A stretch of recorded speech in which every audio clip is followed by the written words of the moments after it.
حنظلہ رضی اللہ تعالیٰ عنہ حضرت ابو بکر رضی اللہ تعالیٰ عنہ کے پاس آئے اور کہا نافق حنظلہ، حنظلہ منافق ہو گیا۔ تو حضرت ابو بکر حیران ہوئے اور کہا کہ کیا ماجرا ہوا؟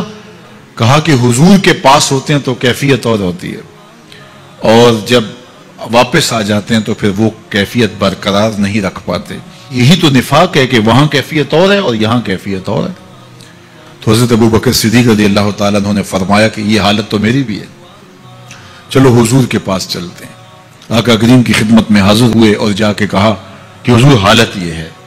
تو آقا کریم نے فرمایا کہ وقت وقت کی بات ہوتی ہے، اور اگر تمہاری وہ کیفیت جو یہاں ہے وہ باہر بھی برقرار رہے تو مدینے کی گلیوں میں فرشتے تم سے مصافحہ کیا کریں۔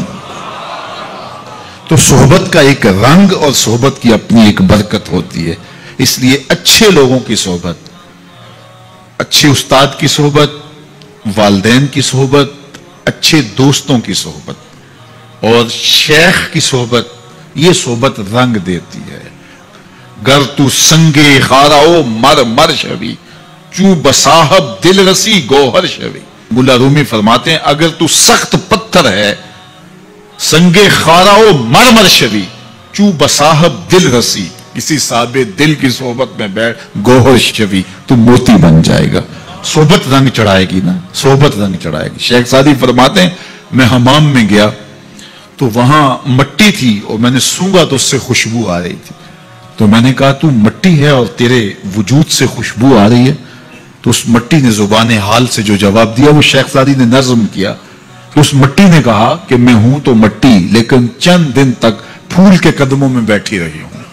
جمال ہم نشیں در من اثر کر وگرنہ من ہما خاکم کے ہستم، میرے ہم نشیں کا جمال میرے اندر سرایت کر گیا ہے، ورنہ ہوں تو میں ذات کی مٹی۔ اللہ اکبر۔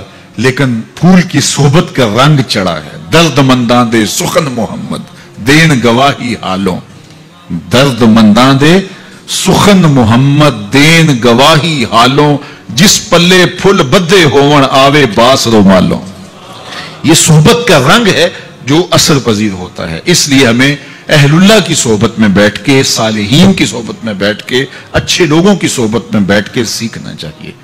تو اولادوں کو اپنے والدین کی صحبت میں بیٹھ کے جو ہے وہ سیکھنا چاہیے۔ دور موجود کے اندر سکھانے والا کوئی پاکیزہ وجود نہیں رہ گیا، ہم سب کو سوشل میڈیا سے سیکھتے ہیں۔ سوشل میڈیا سے آپ کو معلومات تو نصیب ہوں گی لیکن تربیت نصیب نہیں ہوگی۔ آدمی آدمی بناتے ہیں، تربیت کسی شخص کی صحبت کے نور سے نصیب ہوتی ہے۔ تو اس لیے ہمیں یہ صدق مقال اور عقل حلال یہ اچھے لوگوں کی صحبت سے نصیب ہوگا۔